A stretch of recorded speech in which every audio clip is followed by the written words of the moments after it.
wants to tame me. You can't catch me on the run, cause I'm gone, yeah. I blaze trails, set fire to what's behind me. No, I'm never looking back, I'm on the run. I could only ever be what I'm made to be. It feels good when I'm living on the edge. Watch me now, roll like thunder, gonna sacred ground. Can't stop me now, I don't give up and I won't back down. I'm a force of nature, can't be contained. I got lightning running all through my veins. Watch me now, watch me now.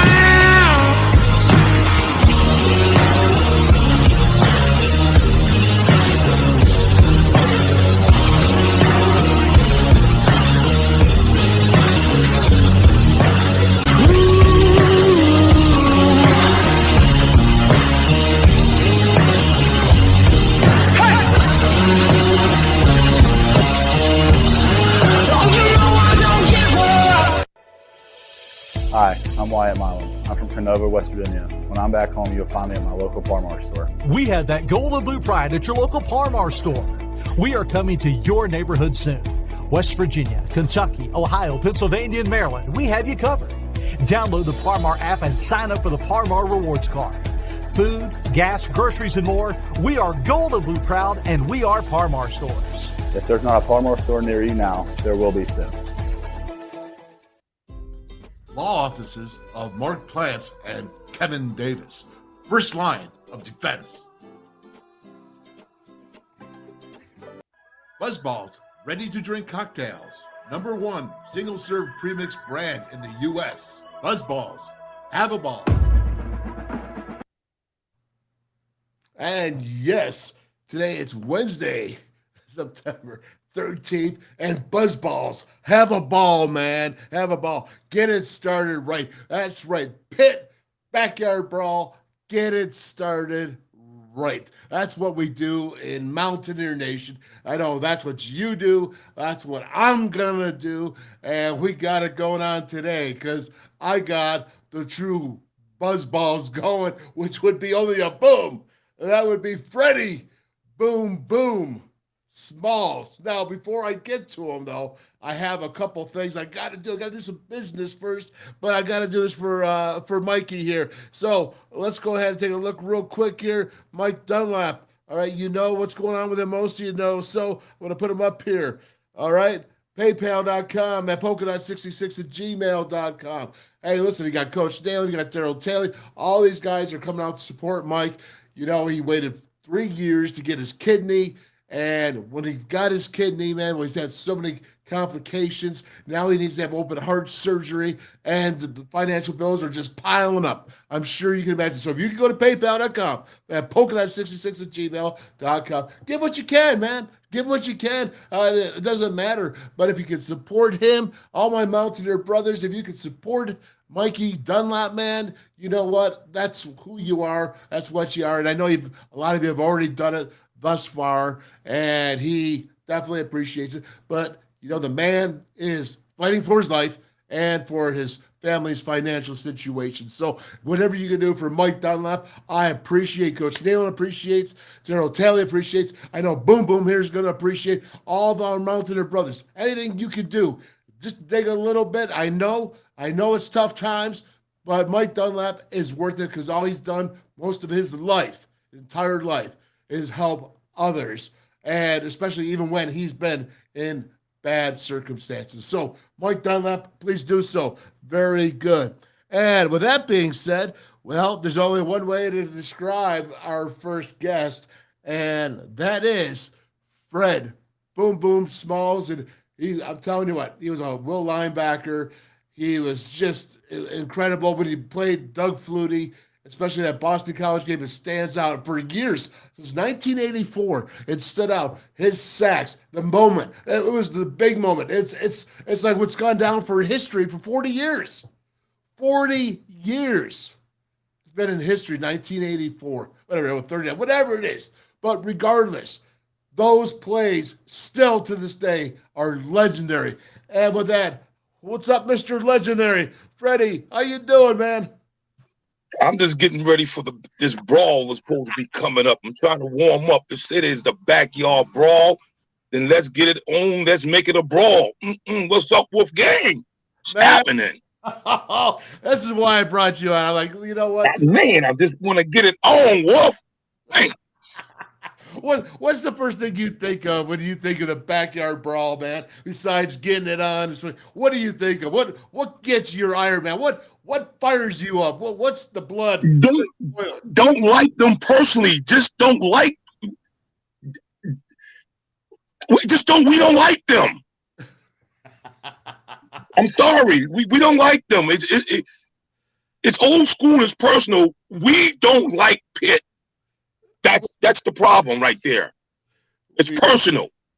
We don't like Pitt. You know what? You're darn right we don't like Pitt. And this is why I'm going to throw this up here. Boom. And we're going to see what you have to say. Now, it's all quiet. All right, because I took the volume out because this is a family show in the sense that we're not going to drop F-bombs, but there's a lot of F-bombs being dropped right here. Go ahead and watch this. You see our dude head coach, right? That's Slovis. Now, Slovis, the BYU quarterback last year, he's not even there anymore. He's not even there no more. He's not even there anymore. But this guy saying this, and you know what? Take a look at that, man. What's that about? And now we got this at the end of the game where Pitt's going ahead and pushing our guys in, like just chasing them down, like they did something other than we threw an interception at the end of the game, right? Like they did really big time to win that game. You know they didn't win that game. We gave that game to them.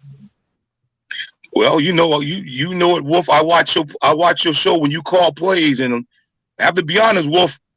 A lot of times you on point, and that's what happened in that game against Pitt. Some calls, some decisions. I was at the game myself last year, and I didn't like some of the calls, but that's just my opinion. That's all. That's it. Yeah, you're right. You're right. And, you know, I don't know if they truly understood what that actually meant, that brawl. I mean, coaches, I'm talking about, you know, even the administration, did they really understand how intense that brawl really is to the people that are Mountaineer fans and to the players that have actually been in that brawl? I mean, that 10-year, what do you call it, 10-year leave of absence, whatever, that they forgot that a whole new other generation grew up. 10 years, a decade. They forgot what that intense rivalry is like, and we got to get it back. Yes, we got to get that fight back. That 10-year gap was such a personal. It's personal to those at that time that I can speak. It's personal, and Wolf, you know, when a game is personal, you know it's going to be a fight. Wolf, you know it's going to be some flags. It's going to be some arguments. It's going to be some disagreements. Some rough play. And when we played Pitt, that's what it was. That 10-year gap was like dark shadows over us.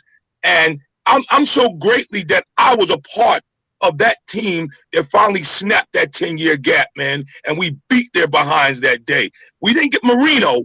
He got away from us. We didn't get the Hall of Famer. He got away, but we got the next guy behind him.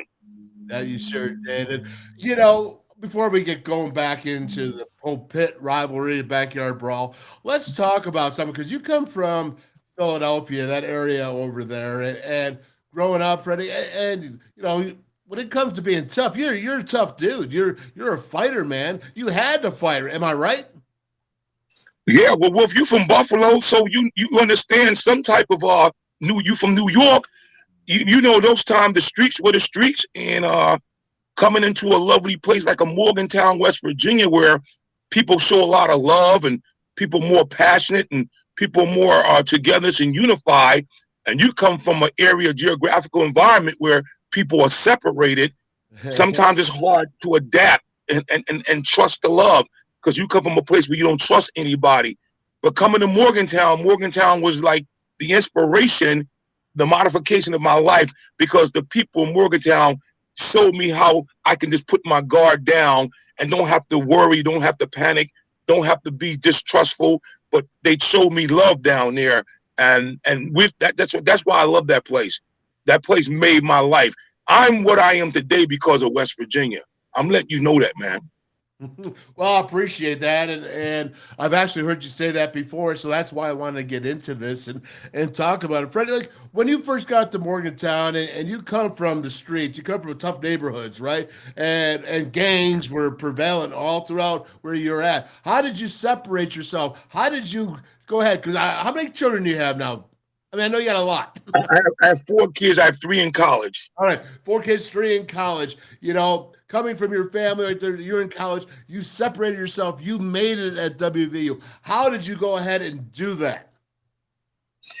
Well, first of all, I got to give honor to God and Coach Nealon, because Coach Nealon was, you guys know how big he is in my life. Yep. And meeting that mentor and that father figure of someone who definitely who gave me the impartation on how to just be a man and how to make decisions, how to be accountable and responsible, and just go after your dreams and put all your heart into it. Nealon made a way where I was able to go after what I believe in and not be afraid about doing, not worry about anybody say. But, you know, Coach trusted me. And it took a while, because coming from the streets to Morgantown that time, they just didn't deal with that type of play, that type of attitude, the attributes. It just wasn't there at that time. It was, but coming from the streets of Philadelphia and coming into that environment where people was much more unified, much more seeking knowledge, getting at the education, getting at the goals. And you start to see these things, and guys telling you they love you, guys want to hug you, guys want to be with you, go out with you. It was just overwhelming. But listen to Coach Nealon to tell me that, you know, Freddie, let's not do it your way. Your way doesn't work. Let's try Don Nealon's way. And when I adopted to trying Don Nealon's way, it went the right way. No doubt, man. And you know what? But I could tell you, you know, you played with Brother Ronnie and that, and just he's talked so many good things about you. I got to hang around because I lived down here partially when my dad was ill, so I got to hang out with you guys. I mean, I was hanging out with you, hanging out with Joe's Jack. I mean, what worse people can I hang out with growing up at 12 years old? I mean, unbelievable. The best and the worst at the same time. But regardless, man, and I'm teasing because I love you all so much, and just big brothers to me. And you know, I think about the mentality, man, that Mountaineer mentality, that boom, that Gerald Talley, that Dennis Folks, you know, you can go David Grant, you can go Freddie Boom Boom Smalls, and all this toughness, and Ron Wolfley's, and your Brian Joswiaks, and, you know, your Scotty Barrows, and it changed, man, and this entering this, and even Jeff Hostetler was tough in that. Yes, he was. Yes, he was. He was tough. He was tough, and you have all that coming at you, and this mentality of being a tough, maybe not the most, I don't know, skilled team. You know, right? So I'm playing all the positions, and maybe that's not even fair because we got skilled, but at the same time, taking it to him and punching him right in the face, man. Right in the face. Right underneath that chin, man. You know what I mean? Right there every single time. Never stop. Keep coming. A heavyweight fight. Back then it was 15 rounds. It wasn't 12 rounds. Heavyweight fight, slugfest all the time. That's what we did. You didn't win every single one, but boy, you won a lot of them. But Wolf, we respected that. If we got our butts kicked, we were man enough to say, I got my butt kicked. Mm-hmm. We were man enough, we owned up to it. I always told you this, and I always tell y'all this. Ron Wolfley is what made Freddie Boom what he was, because he was the best in the Big East at kicking linebackers out. He kicks you out. And I used to have to go against Ron for years. And it finally took me till my junior year where I was able to somewhat manhandle him just a little bit and get better. That's why nobody I could say could block me in the Big East, because in practice, I went against the best who prepared me for every game, for any fullback that came my way. He was not better than Ron. But we were always man up. If you got your butt kicked, got my butt kicked, but I'm going to see you tomorrow, man. You know, I'll be back tomorrow. And it was always respect. It wasn't violent. It was it was a man child, a he-man thing where you respect that guy, man, because that guy got you ready, Wolf. He got you ready. He got you ready for the next opponent. That's what it was about, making each of us better. You know, that's so true. And I know that Ron, I'm just going to go through him, is that he said, you know, Daryl Talley made him better. Dennis Folks made him better. You know, Todd Campbell, all these guys that were just said to fight, and Todd Campbell and Scotty Barrows, that they made each other. I mean, it's just this, it just keeps going down the line and passing down the line to the guys of the late years with under Rich Rod and Bill Stewart and Dana Holgerson, and now with Neil Brown. You know, you look at your Zach Frazier's, your true standouts. But what we have to do is, I wonder, Boom, is that what we need to do is reestablish that Mountaineer mentality, man. And this week of all weeks is why I'm bringing you on, man. You know, just to be like, because it's Freddie Boom, you know. You get me pumped up, man. You get me pumped up. I'm getting excited over here, man. Well, I mean, that's what this is. So tell me what this Pitt game means to you as a Mountaineer. What should this Pitt game mean to us as Mountaineers? And does it, and can we get it back if it does not mean quite that, or is it just a different day and age? This Pitt game means so much to this program because in our time, it was the Pitt games that put us on the map to where we are now.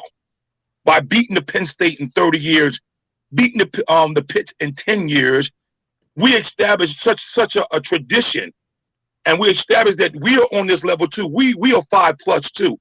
We are elite also. And for West Virginia, to beat Pitt, it gives us that elite status, because Pitt is a personal thing for me. I just don't like them. Sorry, you know I don't use much profanity, but I just don't like them.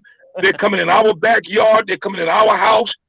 Matter of fact, they're not even making a hard trip to get down there. They just taking a bus for 50 miles. So we need to just get this tradition back, get the fight dog back in us, get the reputation that we have and the respect, get the fans back behind us, and get rid of all this criticism and hateism, whatever's going on. Let's get behind this team. And I believe I just got a really great gut feeling. I'm sorry. You know, I'm a prophetic man. We're going to win this game. I'm sorry. I just got this gut feeling we're going to beat Pitt. I'm serious. I do. I got this gut feeling we're going to beat them. You know what? I don't doubt it. And you know what? When you think about that, Boom. You got me. All right. So when you think about that, and you think about that mentality, do they still have that idea of how tough this game should be? Did they get that back last year? Well, I just think that, you know, we remember we call it smash mouth, smack in the mouth, punch in the mouth. Sometimes when you use these words, people get offensive about these words. But these words, this is a physical game. This is a man-child game. This is a guerrilla game right here. This game is physical. And if you're going to put the pads on in this game, you're going to have to bring it. You're going to have to really step away from whatever mindset society, whatever agenda they pushing. This is what this game is about. This is a smack in the mouth, punch in the mouth, kick in the mouth game. And to win this game, you have to come not just with the cognitive, but you have to come with a physicality to want to fight, Wolf. We got to learn how to fight, and fight for the whole entire game. Fight, fight, fight. Sometimes it might be an extra flag, so what? But I'd rather us go out there and be the aggressor, be the tougher, bring that heat and the kitchen sink with it. No matter what goes, we're just gonna punch them right in their mouth. Don't care what nobody says. Don't care what nobody prints. Don't care what nobody. We're just gonna smack them in their mouths. We're gonna lock them in there. We're gonna chain them up, and we ain't gonna let them out till we get done with them, man. That's the mentality. You know what? That is so true. And now, guess what? The game is in Mountaineer, Morgantown, Mountaineer Field, man. What does that do to enhance the opportunities for the Mountaineers? Should they feel that? You saw on Monday in New York where the Jets had so much emotion going on, and they just willed themselves to beat the Bills. They willed it. The stadium, the emotion, all that 911, and just all that just infusion, man. I mean, I think that's what I'm thinking about. You know, the backyard brawl. When you bring it back, and it's not the Steelers Stadium, Acrisure Stadium. It's not that. It's just Mountaineer Field, man. This is where battles have been fought and battles have been won with the Pittsburgh Panthers. Yes. You know, the thing I think about when you're getting me jitteries too when you're talking. I'm getting pumped up also. I'm ready to go. But when I look at this, Wolf, our house, Coach Newton says this is our house. Nobody comes in our house and take over our house. I know you heard this speech. I know you know where I'm going. Mm-hmm. I only lost 4 games. I only lost 4 games at West Virginia in my 4 years in Morgantown because and all those games were close games that I lost. They were just close down. But we respected that house. We respected the Hill so much. You coming in here, you're not. If you beat us, guess what? You're not gonna be able to play next week, bro, because you're gonna be in the whirlpools, the ices. You might win, but if you coming in this house, you're gonna be on ice in the whirlpool the whole week long, not able to get ready for the next game. Because we're gonna beat you down. This is our house. This is Morgantown. This is West Virginia. This is our place. We don't have a pro team. We ain't got the Eagles. We ain't got the Steelers. We ain't got the Cowboys. We got WVU, and that's respect, not just Morgantown, but the whole state is what we represent. And that's why they should get they tail smack when they come to us, man. And that is why there needs to be a revival on Saturday night to the old days of the old school of Mountaineer Nation rocking the boat, rocking the stadium, all in good ways, all in, doing the right way thing, but that intimidating way it used to be. Remember when you couldn't hear anything? Remember when it was 60,000 of deafening roars that used to reach, you used to play at 80,000 places like Penn State, and it used to match that same atmosphere, that same attitude, because we rocked the house. There you go. That was the word back in my time, Wolf. Rock the house, man.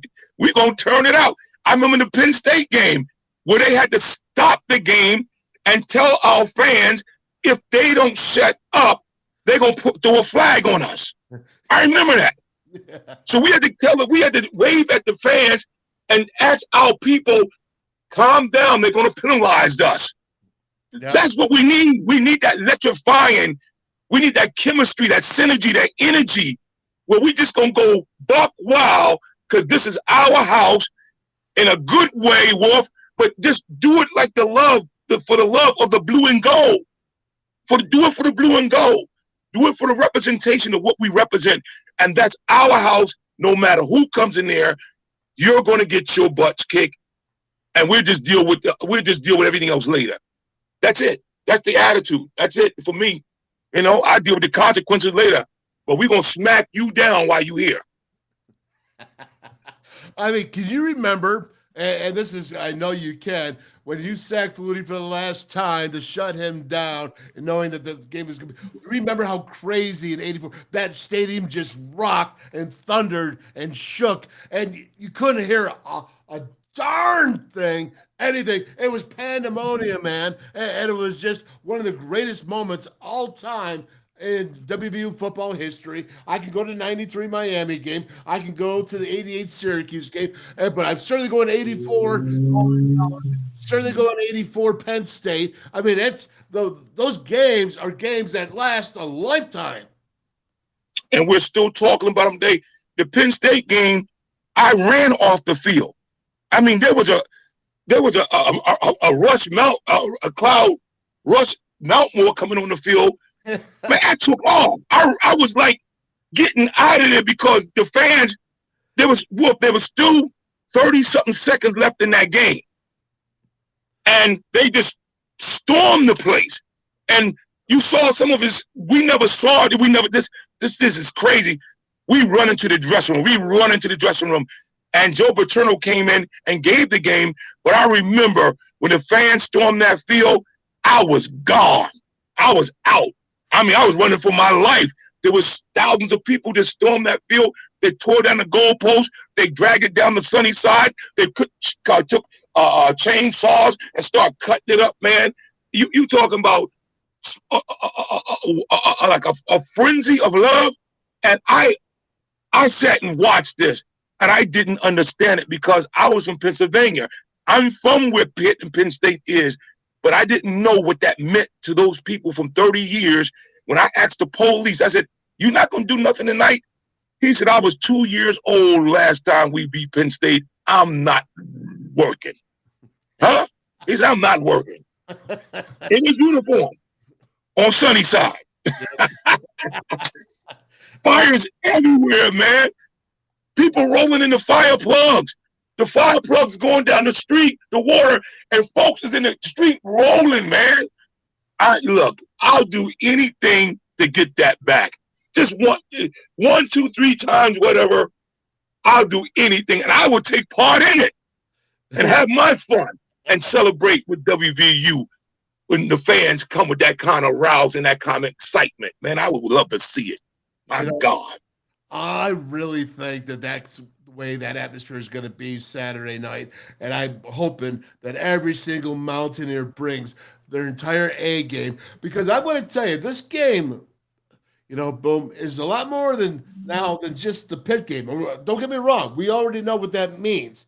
But this game is set up for the rest of the season for this team to be successful. This game is huge, and for this Mountaineer team to gain confidence. They are a fairly young team. All right, and to go ahead, they already battled Penn State. Okay, they rose to the moment. They battled. They lost, but they battled. Now they came back. They got over, that down. Getting over that whole thing with Penn State, coming out a little bit sluggish, but then they picked it up to what they should have done, but did what they need to do offensively, defensively, special teams. But now you got to come over. This is the man up time. This is the West Virginia up time. This is the time for the rest of the season, because you're heading into Big 12 competition after this. There's nothing else. You have to be ready. You have to regain that respect, because we're all there right now wanting this respect to be back, not to be called 14th in the Big 12 out of 14, not to be laughed at when said, do they have a shot against Penn State? This is the opportunity for this team, and they've showed their chops. So what do they got? They got to go win this game, man, and this is really important for the rest of the season. Yeah, this game is a trend setter, and it's a shifter. Because when I mean that, when winning this game, it will shift the mind mentality of this play. It will bring so much passion back to this place. And I feel that that's what we lack. We lack that passion we had back then. People think a fight is aggressive. A fight is passion, is love. It's something that you love doing. This game is a trendsetter. And is a shifter. We win this game, it would definitely have an impact on the rest of this season. And I believe that this will resurrect the mindsets, help these boys come up with some confidence, build some passion in these guys, and then and build faith. And they have faith that they can believe that they can win no matter what. This is a seasonal game, Wolf. Mm-hmm. It's a season that it will set this season. I guarantee you that. And if you go ahead and you look back at the way they fought hard against the Panthers last year, but they came up short, and the season came up short, you got to wonder if that played into it, because they started out very strong in that game, and they just it was a mishap. But regardless, you got to wonder somewhere down the line, did it go wrong? And think about Saturday, that this game, if you go ahead, you win this game, you say, man, we just kicked the Panthers' can. Now we're heading into the Big 12. That gives you a whole different outlook. That gives you a whole different respect around. This is national TV once again. National TV once again. They didn't lose the respect in Penn State. They did not lose it. So now they got a chance to build upon that respect, but they're not going to build respect by losing. I don't care what you say against the Panthers. They just lost to Cincinnati. You're not going to build respect. You have to show out, but you got to win out. All right? Just no moral victories here, man. This has got to be a victory. You got to find some way to make it happen, to claw, to fight, to just win, man. You just got to win, and that's where Neil Brown's at his career. He just needs to win, whatever it takes.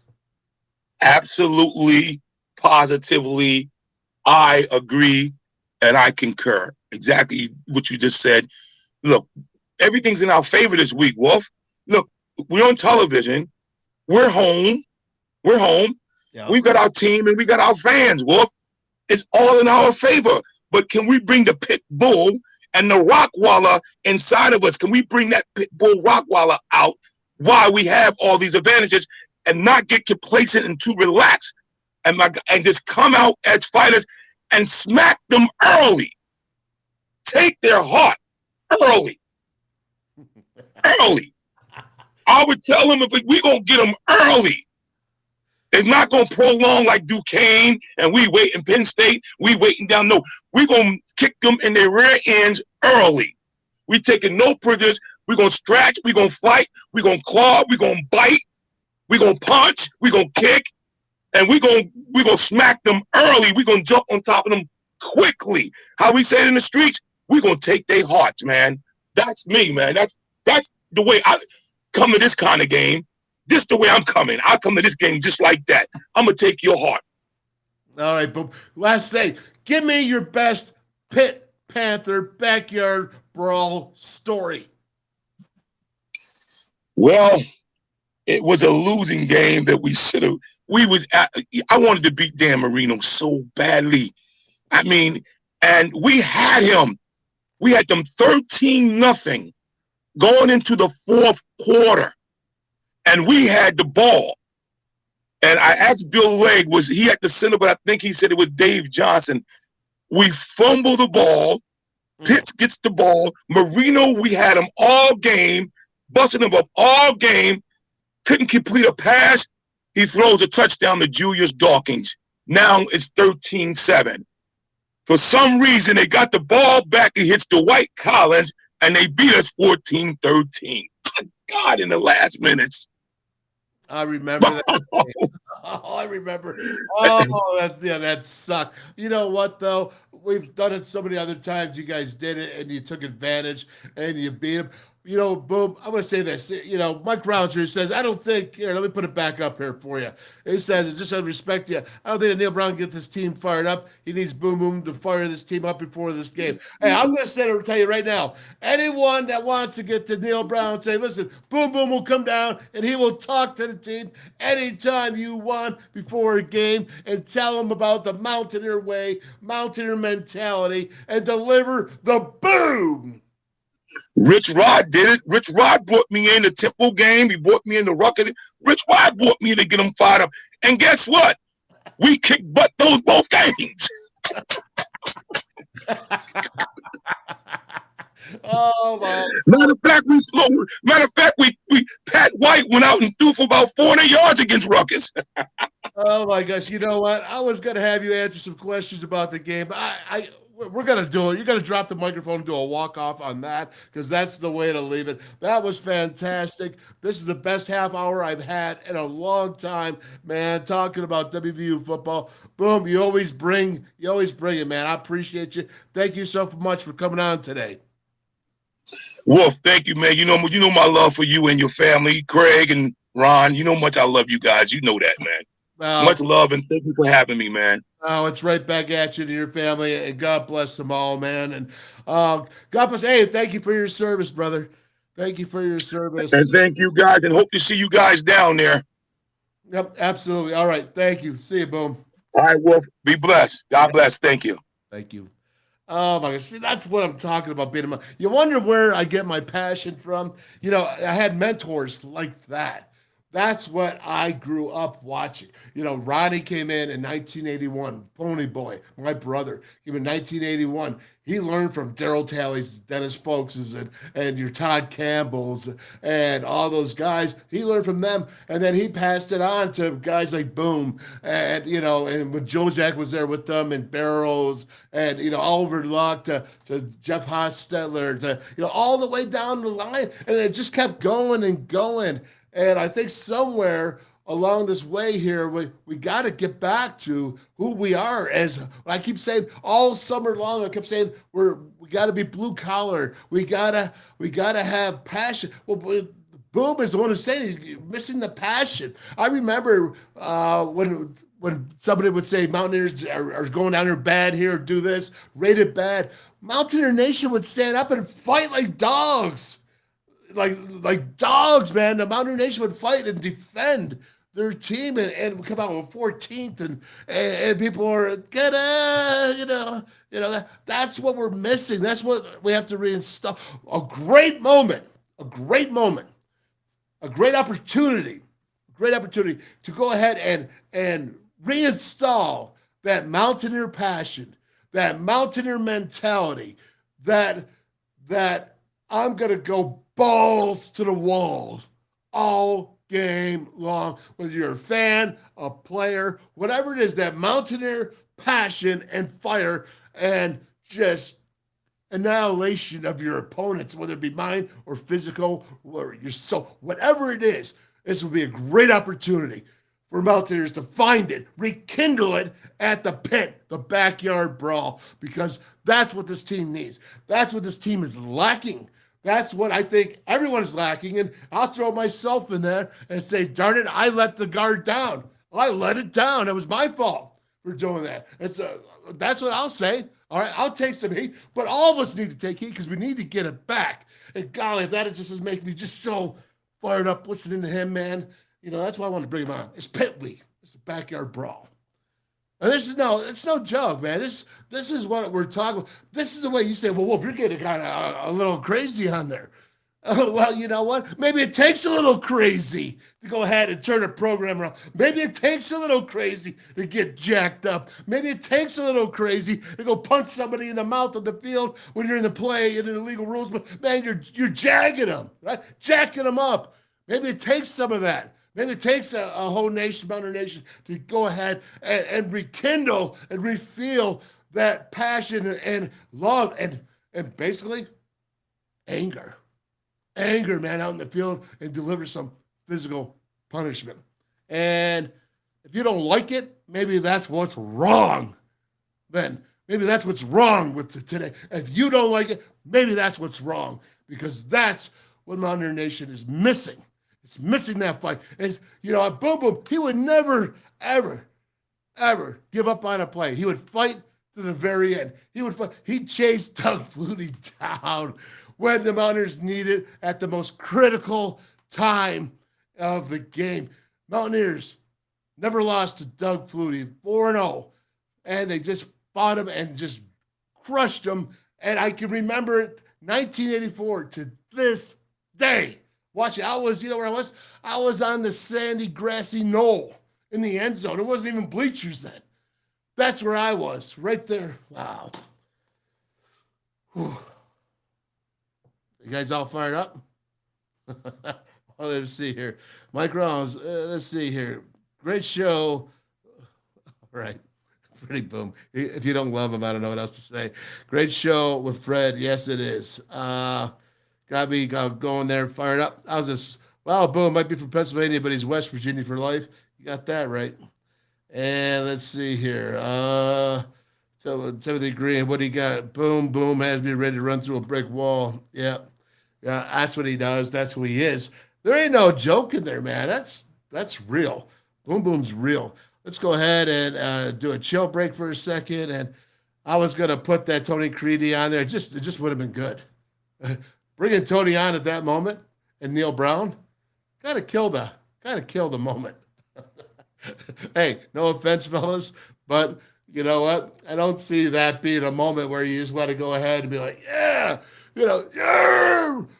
storm the gates, crush the wall, get over the castle. And then here's Neil Brown and Tony Caridi. Nah, I'm good. All right, so let's go ahead and let's get to Abby, who's WVU gymnast from Pittsburgh. And, of course, she's with Parmar Stores. And we appreciate her name, image, and likeness, Parmar Stores. Hi, I'm Abby Pearson from Pittsburgh, Pennsylvania, and when I'm back home, you will find me at my local Parmar store. We have that gold and blue pride at your local Parmar store. We are coming to your neighborhood soon. West Virginia, Kentucky, Ohio, Pennsylvania, and Maryland, we have you covered. Download the Parmar app and sign up for the Parmar Rewards Card. Food, gas, groceries, and more, we are gold and blue proud, and we are Parmar Stores. If there's not a Parmar store near you now, there will be soon.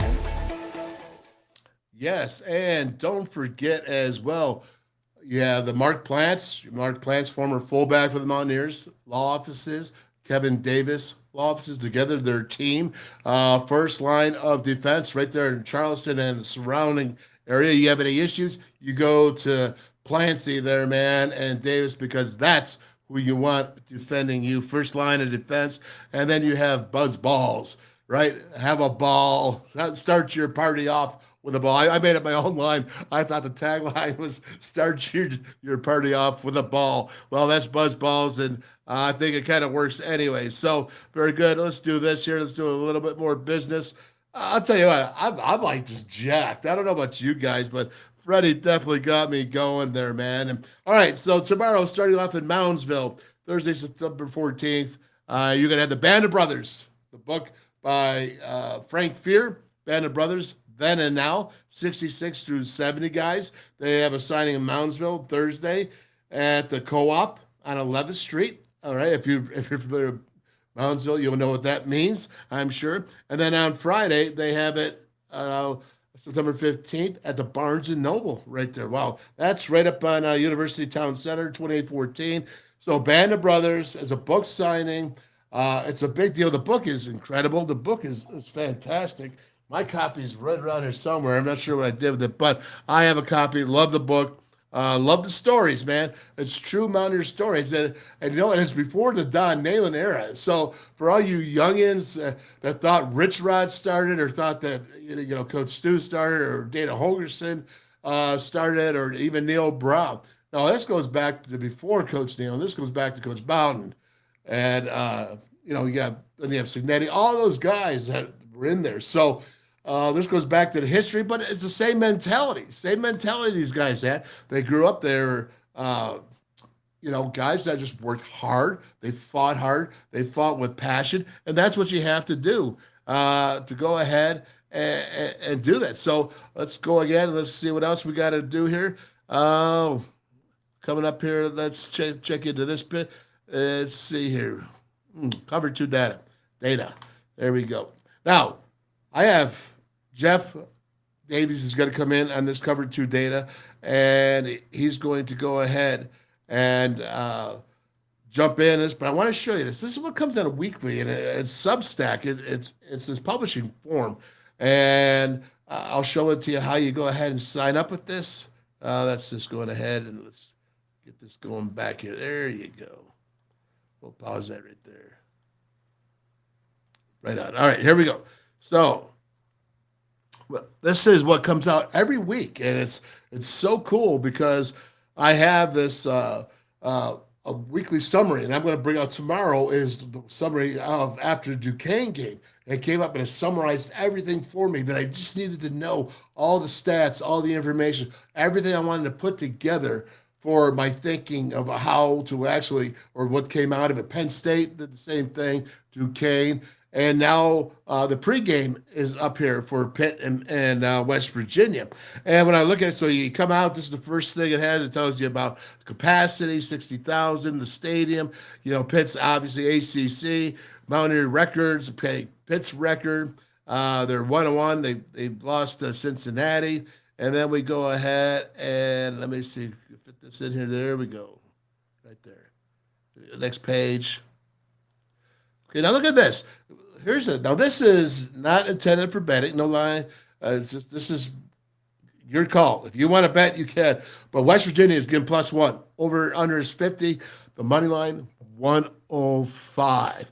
No gambling advice intended or given. Now, as I said, Jeff Davies is going to come on the game or the pregame, not the pregame, excuse me, the game breakdown on Friday, which is I'm going to break down Pitt Panthers on film, and we're also going to take the advanced analytics, the advanced data that Jeff has given us right here, and then we're going to go ahead and we're going to apply that to how we think that with the bet. But you got to tune in on Friday at 4 o'clock for that to happen. But this is what you get every week. I want you to be able to subscribe to this. Now, you can get all 5 Power 5 conferences and each team individually. This is how cool this is right here. So you can see this, the Mountaineers, this is the information that comes in. It says they're 0 for 1 against the spread, 0% and 1 for 1 versus the over-under. So they're 1 for 1, 100% versus the over-under. How's that, huh?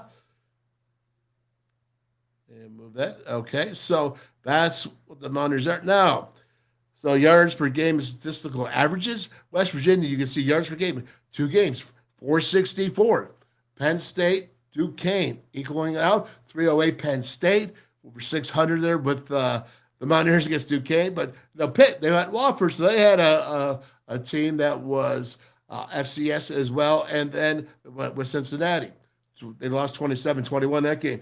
Passing, West Virginia's averaging 239 yards in the 2 games, and Pittsburgh's 227.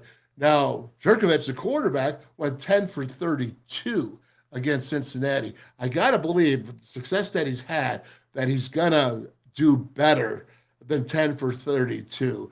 And if our coverage in the secondary doesn't get better, well, then I think that's definitely is going to. Rushing now, 225 to 150. To me, all right, that is a distinct advantage.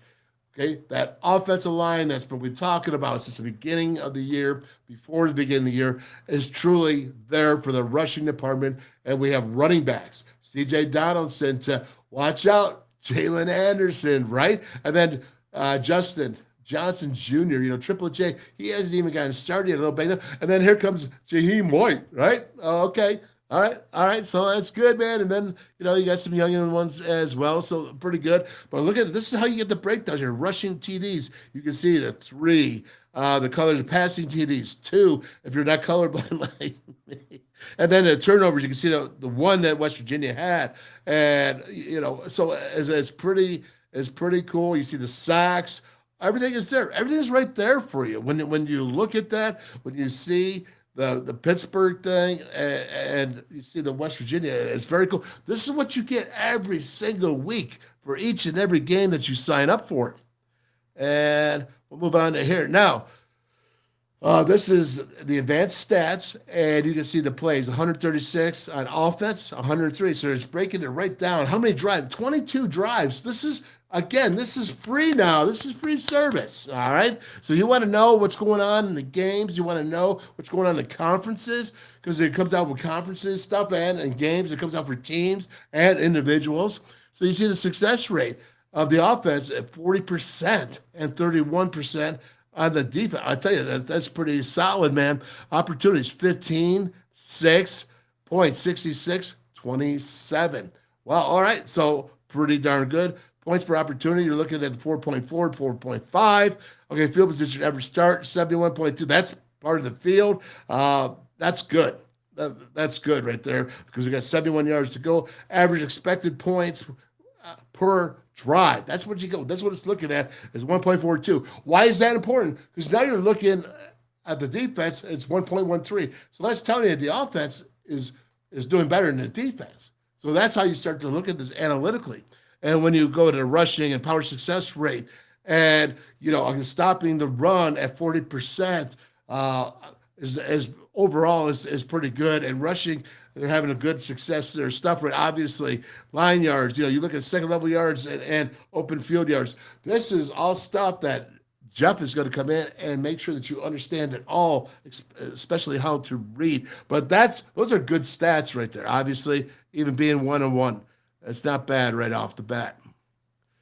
And if you come ahead and you move to this, and it goes through all of you see your passing down success rate, your defensive habit. Oh, look at that. Defensive habit, 16 and 16, front 7. Now, the front 7 here, West Virginia, 9.6, Pitt, 12.6. So the front seven, where's it coming from? It's coming from what? The defensive line, right? So you can see that. And the havoc rate, which is their interceptions and sacks and pressures and turnovers. That's what you're looking at. So again, where are they being productive? You got to look at this. The numbers tell you, all right there, front seven, 9.6 to 12.6, right? Definitely an advantage there. We're knowing what's their strength. So when you look at all these analytics, you break it down and say, all right, well, we know West Virginia's strength is the run offensive line. We know that. So we're going against the front seven. That's how you weigh this out and look at it, compare it. So then you look at the standard downs, success rate, passing down success rate. I mean, it breaks it down here so you can understand this. This is really cool. So you can see that, and we'll keep going on. And I don't want to get stale here with this, so I want to just keep this moving. And when you look at this, you got West Virginia, this week matchup versus Pittsburgh. You should read up top, West Virginia, Pittsburgh. Rush rate 59.5 and 46.3. There's a difference right there, right? More success for the running for WVU. That's huge. That's huge. So now you're saying is, okay, the running, and you're looking at that, how's that affect, right? And then you go ahead and you look at offense, defense, and the net. Again, it's breaking this all down so you can look at this. Not that anything. Stats are never perfect, and stats can lie. There are certain times that stats can lie. But overall, it's there to help you make a decision, especially, what's that point spread? West Virginia's getting +1 at home. Right? I mean, that's not a bad go there right now. So again, on Friday, we're going to go ahead and we're going to look at this, but you can see here when you look at the offense, West Virginia's offense versus Pittsburgh defense. When you look at the analytics, it's there. We'll continue on. And again, I'm going to get you to show you how to sign up for this as well. But now it's West Virginia defense versus Pittsburgh offense and see how the numbers go there. And it's all self-explanatory in the guide when you go to cover 2 data. Now, look, here is the week's matchup versus Pittsburgh. Historical score difference. Again, this is all right there. And there's the dots that plotted the graph out. I mean, that is wild. And then this is something that's really cool, right? This takes your quarterback, running back, and wide receiver usage of how much you're using it. Okay, so when you look at Tyler Show for Texas Tech usage, 80%. Okay, rushing 54% on first down. I mean, it's just really pretty something crazy. And you look down at Garrett Green, about 28% rush, 8.5% first down. It breaks down second down. And what's the adjustment rate and what's the success rate and the PPA? All right, that's what you have to look at, and it's so cool. And again, on Friday, we're going to have Jeff Dewis. You see the running backs here, and I can see C.J. Donaldson here, 16.5%. First down, he's getting 60%, right? That's not bad. And look at the whole Big 12. That's what it is. So, again, you can go with that with wide receivers, and you can see what's going on now. Right here, this is what you got to do. Cover2data.com. This was launched 2 months ago, all right? Jeff Davies is now a friend of mine. I didn't know him before. We saw this, and we started talking to each other, and it's like, wow, man, this could be really good for my show. And he said this could be really good for him because it just launched 2 months ago. This is just happening. This is cutting edge. But you got to go to cover2data.com, and it says type your email. You got to subscribe with your email, and you can sign up for any Power 5 team or any Power 5 conference, and you get the one-page betters. You get there's so much you get. We'll be talking about on Friday, but I want you to see this because it's really, really pretty awesome. If I say so myself. All right, so let's go ahead and we'll get out of there. What do you got here? Let's see. I feel good about this. Kelsey, she's gonna feel good about this weekend. All right, Kelsey, that's pretty cool. Let's see. Oh, there comes my mother. Great motivational mindset for the Mountaineers and Mountaineer Nation. Go Mountaineers. Well, my mom, I'll tell you what, don't let that 86 years fool you now. She's a tough cookie. There's no doubt about it. Very good. So let's go ahead and keep on moving here. And what do we have next? And I know what we have next. And what we have next, this is something I have to do this. All right. So before I get to Nicco and we go ahead and we start breaking down that game film with Jaheim White, and I even got some Garrett Green because I wanted a couple things I missed on Garrett Green, the film I wanted to show because I thought he did some really, really cool things. And, this kind of goes with what's being said right here with, what we said at the beginning here with the passion that Mountaineers are having and maybe miss a little bit now. And I know people are saying, "Oh, Wolf, you think Deion's?" I think Deion's the greatest thing going on in college football right now. I think he makes the most excitement. He's already saved Colorado going into the Big 12. He's already saved the relevancy of keeping them in. And if you say that he is not, well, then you're absolutely nuts. Because Colorado was 1-11 last year, haven't been to a bowl game in over 10 years. And I don't know when's the last time they had a winning season. So when you look at Colorado, the Buffs, and what Deion has done, this is cool. But I'm going to point this out. This is what gets young people believing. Remember, it's easy for Deion to recruit. For what reason? Because they believe that he knows how to get them to the NFL. And so much more than anything nowadays, I'm a firm believer, so much more than anything else is these football players in today's mindset, they have to believe that you know how to get them to the NFL. And you say, "Oh, man, Wolf, well, that's not good for West Virginia, right? Because they haven't put anybody in there." Well, no. Hold it, right? Drew Fabianich just came out. Drew Fabianich, he spent, the last 30 years, and 18 of those with the Cowboys and scouting and working. And he's the general manager of development and the head of scouting. General manager. I mean, this is what this has gone through. Now, there's only been 10 positions. At least the last time we talked to Drew at WVU was a month and a half ago, and there's only been 10 schools in Division I, Power 5, that have added a general manager.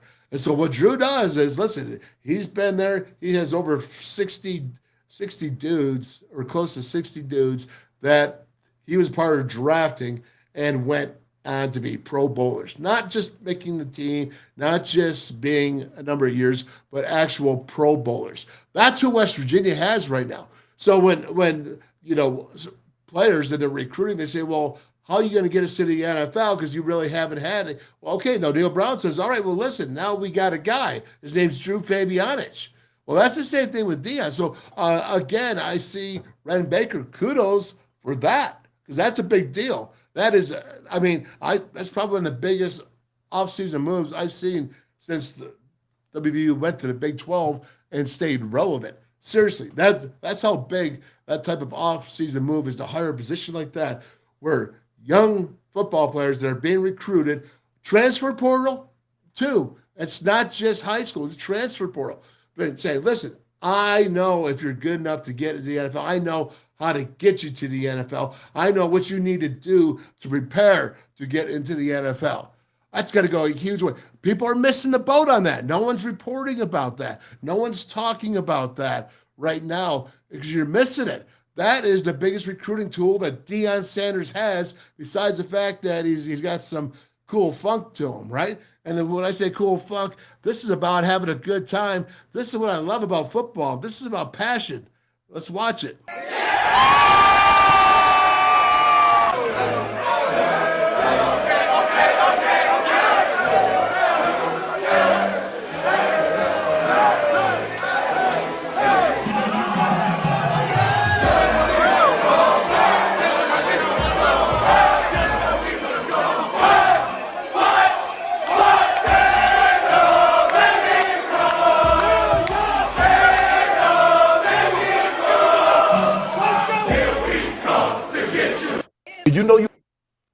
Whoa.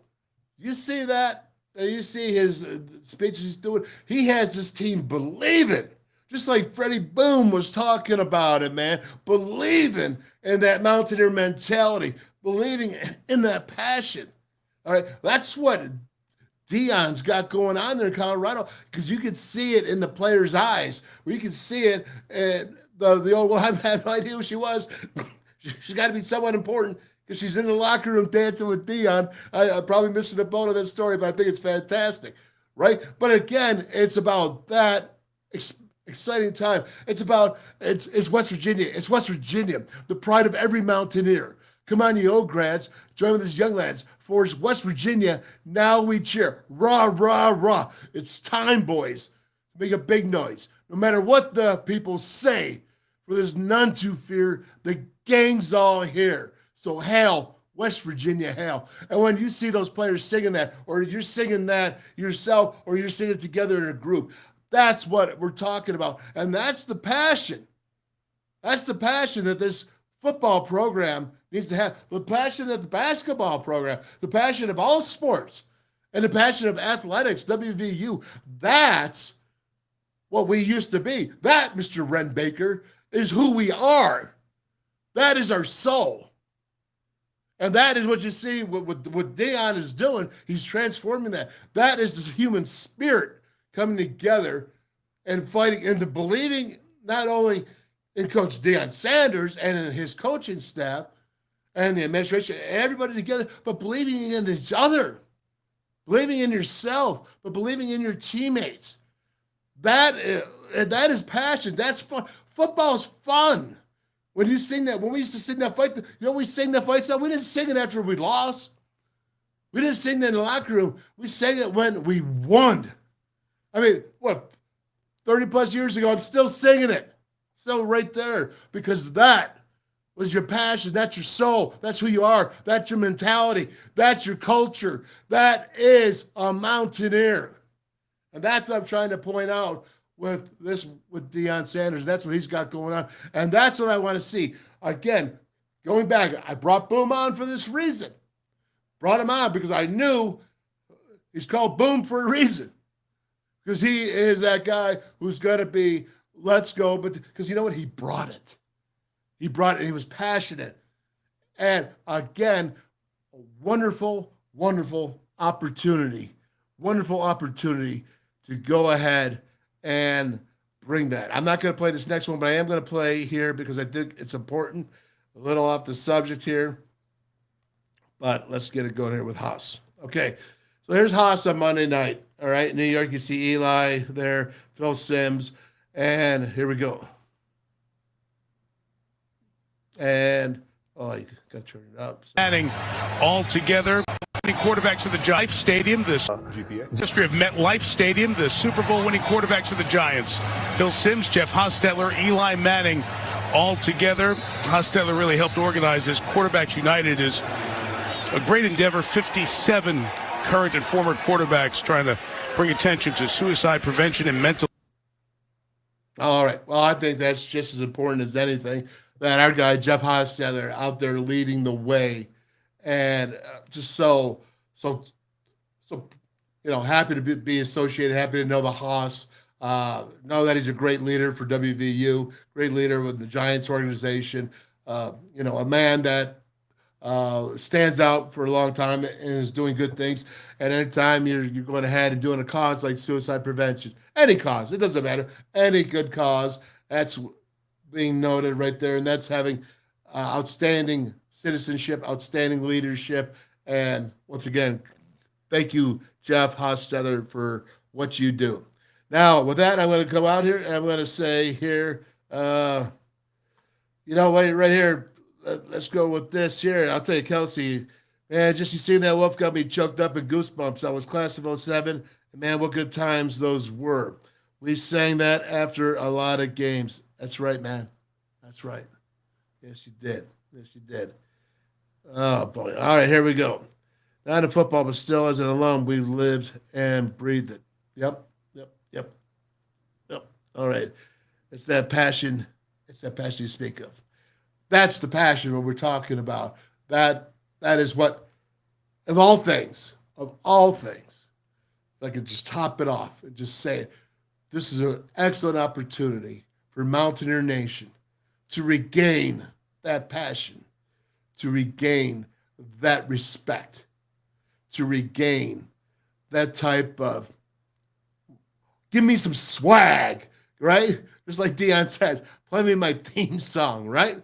Play me my thing because I got to start swagging. I got to start strutting because that's how good we feel about ourselves and how good we feel about the direction that we're going.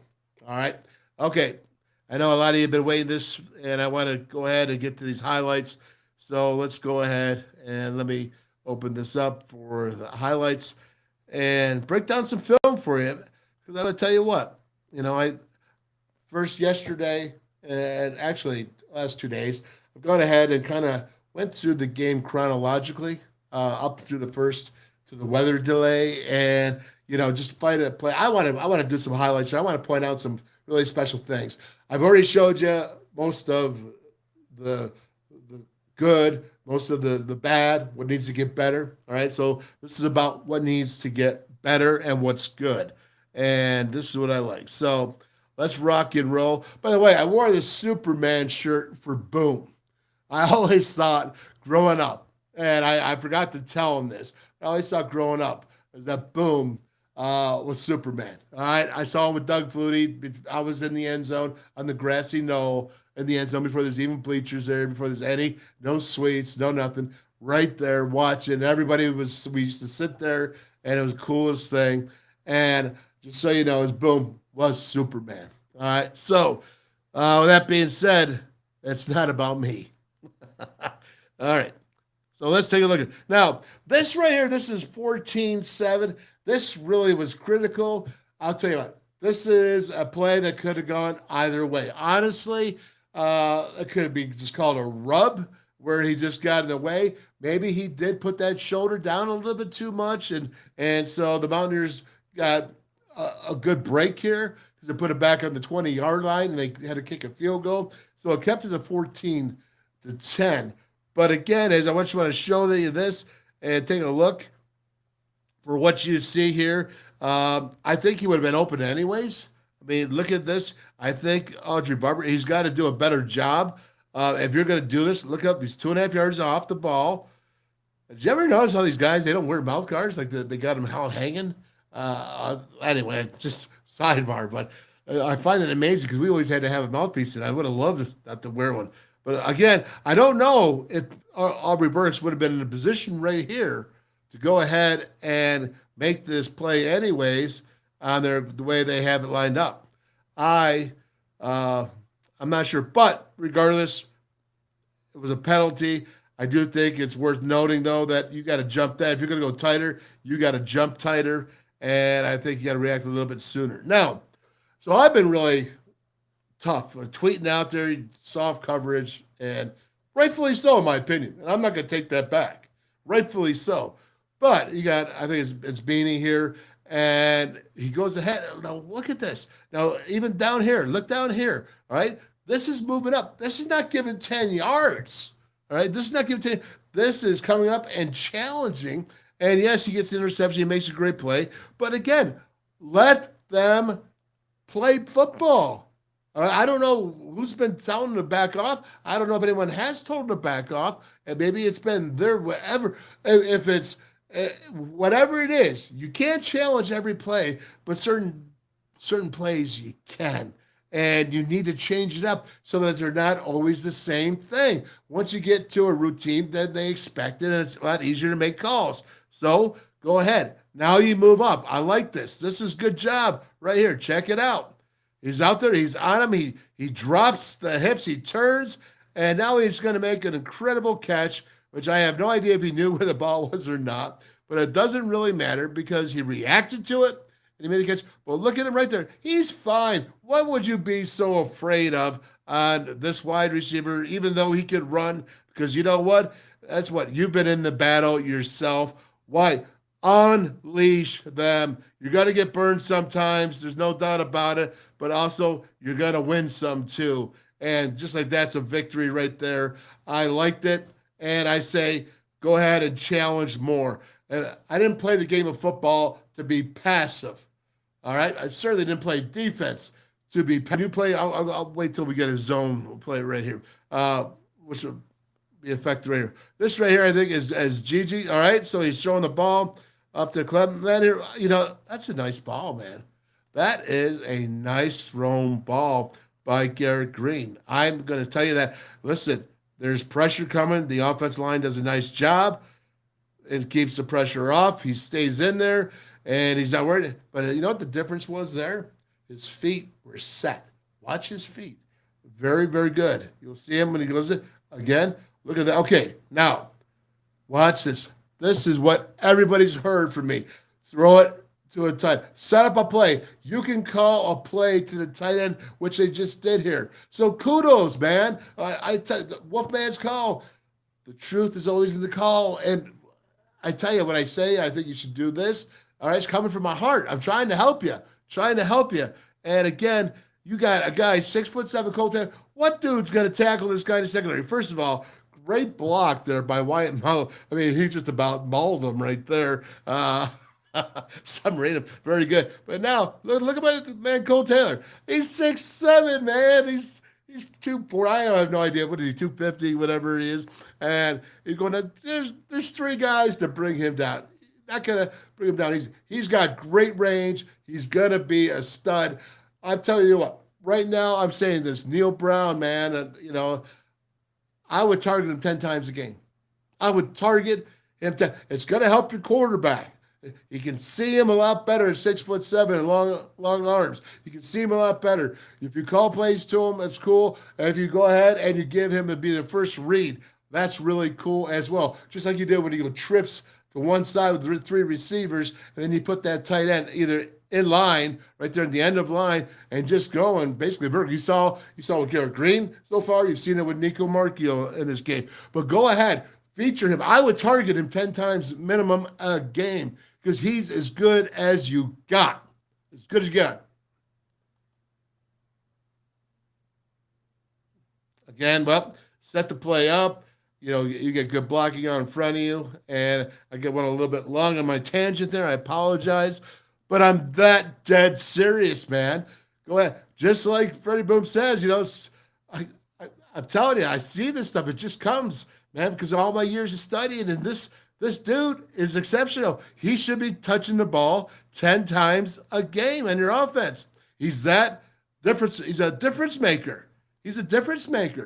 And it doesn't matter if he's a tight end. I mean, look at Travis Kelce. I mean, again, it's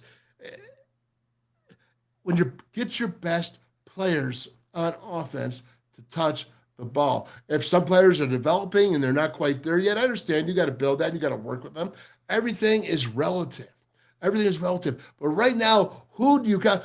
How many guys drop balls on Saturday night? How many times do wide receivers drop balls? All right, it was way too many. Neil Brown acknowledged it, said that he dealt with it. Well, I'll tell you, who hasn't dropped balls? Is that dude right there. And you know what? And he's not going to. And I'm not going to knock on wood or any of that superstitious crap because he's a dude. He's a player. He's a baller. All right, so that's what I'm talking about. All right, and you go ahead, you put him in there, and you see, again, here he is now, but now he's blocking Cole Taylor, right? I love the fact he was in there going into the fourth quarter. Cole Taylor was still in there, I think, when I was watching it. But again, he blocks it up. Look at that. All right, again, you know what? I think the defender got his hand on the ball here, but I still think it was a catchable ball. I like this. This is his first read. I know he's going deep, but look at his feet. He's not feeling pressure. He feels comfortable. And he delivers. It was a nice thrown ball. So kudos to Garrett Green. And again, it might have been a great play here by the defensive back and got his hands in on that. But let's watch here. I'm circling here. I think I'm circling for big Mr. Lockhart right here. All right. There you go. Look at this guy go. All right. Now listen. There's nobody that was down on him like I was last year. All right, not down like I didn't like him. No, of course not. He's a brother, but down on him because I saw physical ability from him. But I saw a lot of shape. Maybe it's one word. Maybe it's not laziness. Maybe it's just being out of shape because of the transfer and whatever happened going on in his life. But he was too big. He was not as strong. Well, this last offseason, Mike Joseph and staff did something with Mike Lockhart. And Mike Lockhart, it's not just Mike Joseph. Mike Lockhart had to have made a commitment because this is not the same guy. This is not the same guy that was playing last year that was giving you 18 reps a game, maybe 15, and maybe 10 were strong and hard, and 5 were, you know what I mean? So again, watch him here, and you saw him at Penn State. He ran down a running back, 15 yards downfield. Look at him for TFL here. Yes, he blows up a dude that's FCS, but that's what he's supposed to do. Blow up a dude that's FCS. What do they give up? Like one yard per rush on average? What do you think about this? But look at this. This is a big guy. And watch how physical he hits and slams him to the ground. It's not a flop. There's a force. I told you that yesterday about Sean Martin. When Sean Martin was tackling, he wasn't just bringing him down like you see tackles. It was a forceful tackle where it was going hard to the ground. There's differences between tackling and hanging on and dragging down. And then there's that right there, hit him and then driving him in the ground. There's a difference. And when you see that, and you know, if you watch it enough, you'll notice. And that right there is a forceful drive down. Very, very impressive. Watch again. In slow motion, I put this in here. He's got to come off the block. He breaks the combo up. But now watch him drive. He could have just dragged him down with his big old can, his big old body. But no, he was taking that whatever he got from last year. And I'm telling you, these are different. This is a different mindset. All right. That's why it's so important. People are like, well, what are you talking about? You're talking about, a little bit here, a little bit. That's a lot.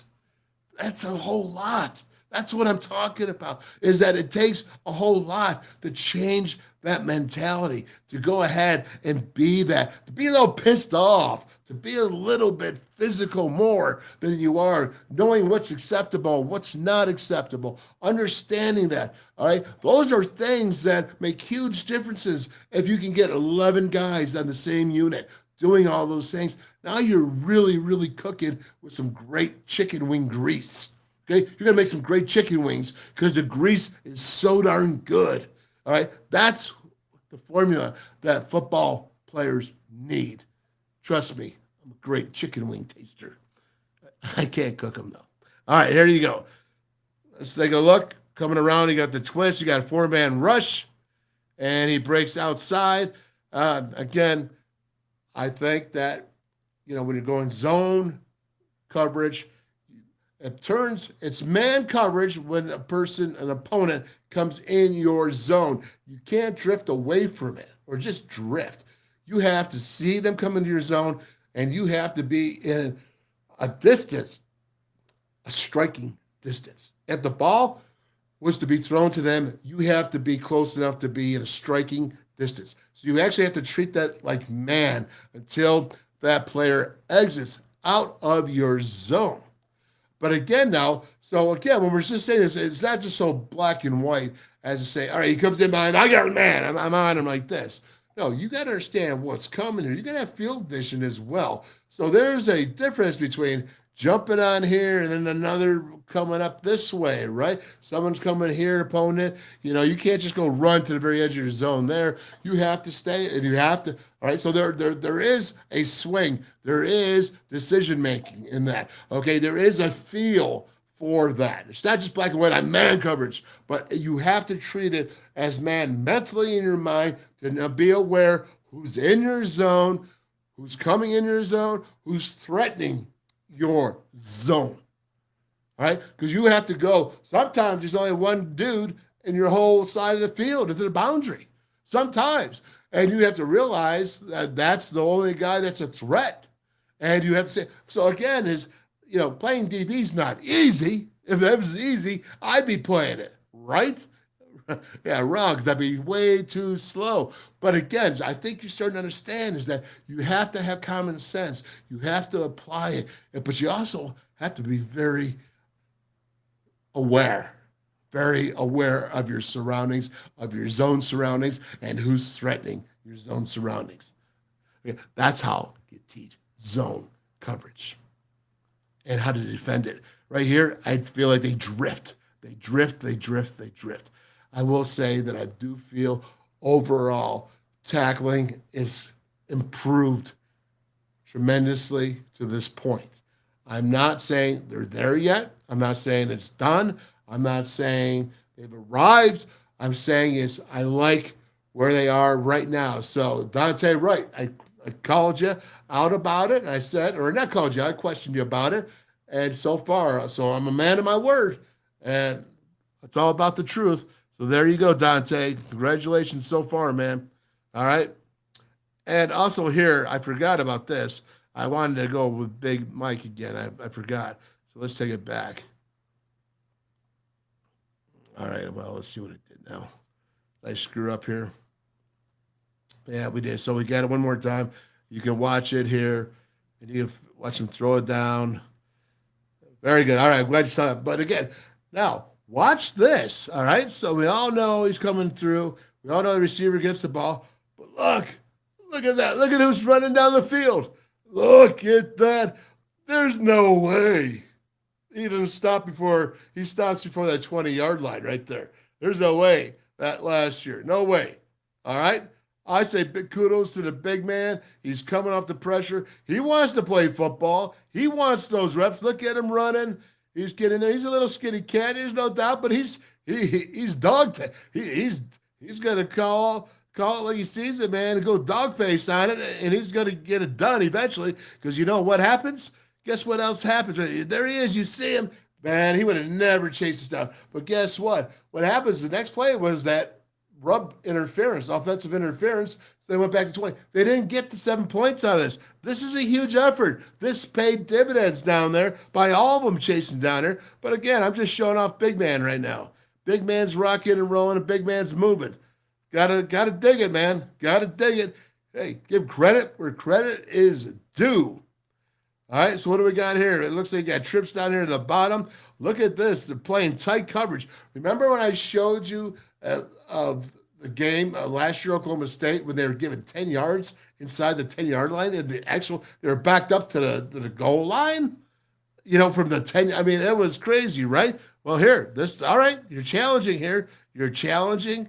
You're coming through. That's the same play I did you before. All right, never mind. I got going there, fired up, and we'll go ahead and we'll skip that. Here we go. See Nicco here. And he steps up and pops. All right. This is what I like about Nicco. Okay. He's a youngin'. He's just a pup. All right. He's a pup, and he's Gatorade Player of the Year in Arizona for a reason. He's got great leadership skills. We all saw the great comeback. You want that guy in your foxhole. Like I said, whenever he plays, it doesn't matter. Garrett Green, whenever he plays, I'm behind Garrett Green. And Nicco, it's fun to watch Nicco young. I'm starting up because he's got so much ability. But watch when he steps up in the pocket. It's just as simple as this. He looks comfortable in the pocket. He drops back. There's not great pressure on him. There's no doubt, because the next play there's going to be pressure, and you see him move. But again, he stands up and he delivers the ball, and it was dropped again. Should have been caught. I'm telling you, these receivers. You know what? If you don't want to catch the ball, Cole Taylor does. Cole Taylor does want to catch the ball. Or Devon Carter, right? Devin Carter. All right, he couldn't run or shoulder, whatever it was that he was injured, but he likes to catch the ball. All right, other guys that are stepping up. Obviously, Clement likes to catch the ball, right? All right, these other guys, it's time. All right, you've already been here. It's time to catch the ball. Too many drops, and you can't beat Pitt with too many drops. So you see right there with Nicco again. I like his pocket presence. I like him stepping up. I like him firing. Did you see his footwork there? That's good. That's good for a youngin', man. He's a redshirt freshman. He's a youngin', right? Okay, so again, here now comes the pressure, right? And here I'm thinking, all right, so he's got 1, 2, 3, 4, 5, 6 guys. What are you thinking about it? Is there a hot read? What's your hot read, Nicco? Are you thinking about this beforehand? Did you know that there was pressure coming? These are questions that right now he has to answer. The quarterback coach, Sean, has to understand it. Neil Brown, but right here I'm looking. Who's your hot read here? Who's your RPO? Who's something that you could go ahead and bring this an opportunity to just not go ahead and bring 6 basically against 6 because you have the running back in there as well. So again, it's going to be tough, physical. And then you have Jalen Anderson, who just was going down to chop the defender. Not good enough. Get your face in there, Jalen. All right, I've been bragging on you, so make sure you go ahead and stick your face in there, not always just chopping a linebacker down or defensive lineman, picking up the blitz. But again, you had Clement right here. You had a 3-yard hitch. What was it on the other side? You got to have the hot read. You got to know where it is and not just be able to run. That's just a youngin' right there. That will get better. That will get better. I promise you that will get better. Again, I think he was looking at it, man. I think he just didn't know if it was a good throw or not. But right there, it looks to me like he's thinking about it. But now, man, get rid of the ball when you can. Try to get rid of the ball. Oh, yeah, look at this now. Again, I like his throw. He's roping though, man. He's like, shoo, rope to rope. It's tight. Tight spirals, man. Look at that. Now look at this, okay? This is what's so cool. It's 3rd and 12, right? 3rd and 12. Take a look. Watch how fast his release is now. Watch how fast his footwork is right here, okay? This is accurate at 12 yards. This is, 11 and a half, right? Because he's short. So it's an 11 and a half yard throw. How quick it is, how released it is. That's a big-time throw right there. That's 11 and a half yards accurate to the boundary. A quick release, and it's right there. I mean, that's a quick release. That's fire, man. That's on fire right there. All right, so you got to hand the ball off here. Oh, this is what I hate. Yeah. All right, so I'm not going to keep going over it. Well, yes, I am. Because you know why? You have a 6'1", 225-pound Nicco Marchiol. Put him under center. You got basically FCS defenders right there. Don't go shotgun. Get up there, get the half yard, and get the first down. It's 4th and 1. Go ahead. Push it. Don't give me this crud about 5-yard gun and all that stuff. There's no need. No need to take a risk. See, this is what happens is that, check this out. What happens here is a problem. This guy from the outside, what does he do? He comes down. He comes from the inside. So he's sitting there stopping. One guy, there's 3 offensive linemen there. Can you imagine the center right there? And you got your guards and your tackle. All the quarterback had to do was follow through. Their feet are 1.5 yards behind or in front of the first down marker. Look at that. That's what I'm talking about. You see this right here? All right. That is an automatic first down with a quarterback right here, not a running back 5 yards deep. This offensive line's crushing that, but because we got a Yahoo that's stuck up here and got in tight here, some Yahoo stops you and ends your drive. That's what I'm talking about. That's a good job with these guys. You can't say that's poor. That's a great job. You're moving them down the line, as you should. Enough said. That's what I'm talking about. Get up under center. Look at that. Look at it. Center, you got a first down. No, that 31's not getting in there on the center quarterback exchanger, all right? Not doing it. It's going to be all pretty. You can be all like special, do all that. Yeah. Get up there. Get dirty. Get physical. Get the first down. You got 3 more plays to make it happen. All right. This right here. All right, Clement. Can catch the ball, 84, right? You got a scholarship. Congratulations, young man. Already love you as a younger brother. Already love you as a Mountaineer younger brother. But, man, you're not going to be loved very much if you go ahead and get your guys hit like this because you whiff on a block. You see that? That's a screen. That's a slip screen right there. And you need to block. You know what? Catching the ball is one thing, and absolutely, and you were phenomenal. But now, right here, watch this here. You watch at the bottom. Ooh, oh, you can't. Oh, no. You need to go attack it, stalk it, get the right angle, know where that player is going to be in relationship. When you're an offensive lineman and you're moving up for the offensive linebacker, you have to think about where is the ball going to be. If it was a pitch out here to the running back, offensive, you better take an angle this way because you don't want to go see that linebacker here because that linebacker is going to be here. So instead of going straight up and missing him, you have to go meet him where he's going to be because that's where the ball's going to be.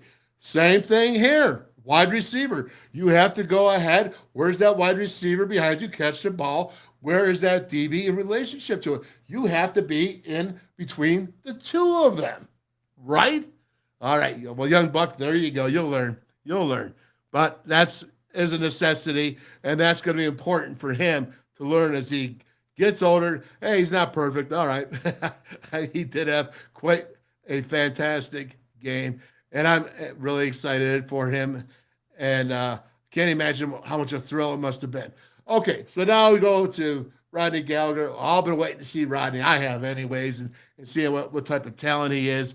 And I showed you the reverse to him in the first quarter, I believe it was. And yesterday I showed the film in here.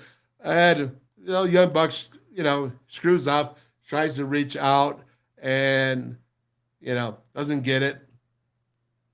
That's another lesson learned. That's like two freshmen right there. Clement, he's a redshirt freshman, and Gallagher's a true freshman. That's pretty cool, huh? I mean, so you got to think that the talent, we got young talent. Now they just have to learn talent, right? What is the learn talent? It means you have talent, but you have to learn how to use it with experience and wisdom and all that. And that's when you become an effective football player. But love what these guys, love what they got to offer. Love the effort. Love the blocking right here. Look at the blocking on the outside. Good job there. I didn't notice that before, but I should have pointed that out. And then you have here Jaheim White, who looks like he's a doggone thick 5'8" dude that's fast and funky and doing some really special stuff here. 3rd and 3. You gotta like this, and got some speed. What's not to like, right? Okay, so let's take a look at this blocking out here, and let's see what's going on, because right here, you see him, he's going to run right to that tackle. That's an arm tackle there. Right tackle looks like Whitlock. Is that his name? The right tackle, that was number 2 there. He did get a nice push out there.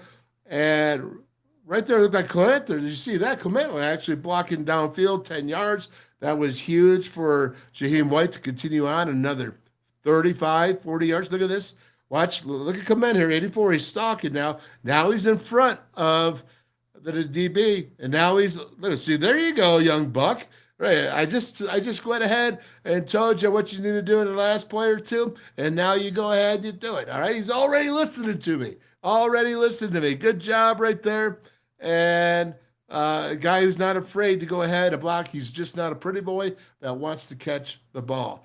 That says a lot about a football player, and any great wide receiver will tell you how important blocking is to the game of football, especially when it extends the plays and you get those explosive hits of 20 or more. All right, keep it going. Keep it rocking and rolling, man. Oh, I like it, boy. Yeah, I used to look like that running down the field, but then about halfway through, I'd pull my hamstring. All right. Here you go. I'm watching their defense here. Oh, yeah. Look at this. This is okay. I want to say this is, I think it's Josiah, right? Yeah, he's coming up there. He's a young freshman, but you know what he's doing? He recognizes it, so what's he do? He attacks. Now, better tackling for sure, but he's a freshman, right? But better tackling. But this is what I'm talking about. Before you saw even the older guys, they were doing what? They were being passive, sitting back. Not attack. Here's an attack again. Give me this young buck out here. Right there, man. He sees it. I attack. He's not afraid. Not afraid. Not afraid. There you go, young man. Good job. Right here. You see, it's the same play. Again, I loved it, so I put it up 3 times. Want to see the angle a little bit better, but I love that he's fearless. I love that he's fearless and not afraid to go make a tackle in the open field. Says a lot. Will say a lot down the road for him. He'll be a good baller. He'll be a good baller. Watch it out here, watching the rush. And again, there we go. There he is. Same guy, right? Again, he's playing it tough. He's playing it physical. He's on his guy in the zone. That was zone coverage. He was there 3rd and 8 right there. It's zone. You can see that it's zone right there. And what's he doing? He sees his guy in the zone. Yes, he saw it before early in the game when they give him off, but he learned, or he saw it. It's like, I'm not going to do that. Heads up. Heads up. That's a heady baller for you, right? That's very cool. A heady baller for you. And again, one more time, but again, that's the improvement that you're looking for from your secondary. Now, I'm not saying he's going to be a starter, but I'm saying those 2 plays in a row caught my eye. Caught my eye and told me something about that young man right there. Now, hook at Nicco. Remember I said about Garrett Green, and they did a little bit of this, but they still didn't. Well, okay, they did some with Garrett Green. I think they could do a little more, but they went ahead and they're rolling him out of the pocket. You're helping your offensive line by doing this. Yes, you have to drop back in the pocket at times. Yes, and 3rd down and long, you have to drop back in the pocket at times. But you know what? If you move your pocket around here, or you do some type of pushing to the perimeter, putting the defensive player in conflict. And when I say conflict, is the quarterback going to pass the ball or run the ball? So he's in conflict about deciding, do I stay here and cover the secondary, the receivers that are out in the field, the skill guys, or do I attack this quarterback who's running? Okay, that's the conflict, and that's what you see here. And this is smart football. This is what I said, Penn State. This is what helps teams that if you're lacking in experience, lacking in strength, lacking in talent, little things like this does a whole world to help you instead of just dropping back and letting them tee up. Pin the ears back, man. We're coming. It's 3rd and passing, and we're coming. It's 4th and passing, and we're coming, right? No, this is smart football. This is a good job. All right, so kudos right here. Let's do it when it's not Duquesne. Let's do it then. Like for Pitt this week. Nicco, don't tell me that kid can't run. I just did that and screwed that up. Don't tell me that kid can't run. Nicco, you see how fast that is? All right, this is a 225-pounder right here, man. Oh, look at this. And guess who it is? It's still, I think they're in the end of the 3rd quarter. And here's Cole Taylor right there, still blocking. I'm telling you, he stood out. He stood out to me the last 2 games. I want 10 touches for that guy. Of course, no one's really listening to me, but they should. They should if they really want it to be effective. Because right there, Cole Taylor, man, he'll catch that ball for you. And he's going to go ahead, and you see this here. Look at Jaheim White. I like this young man.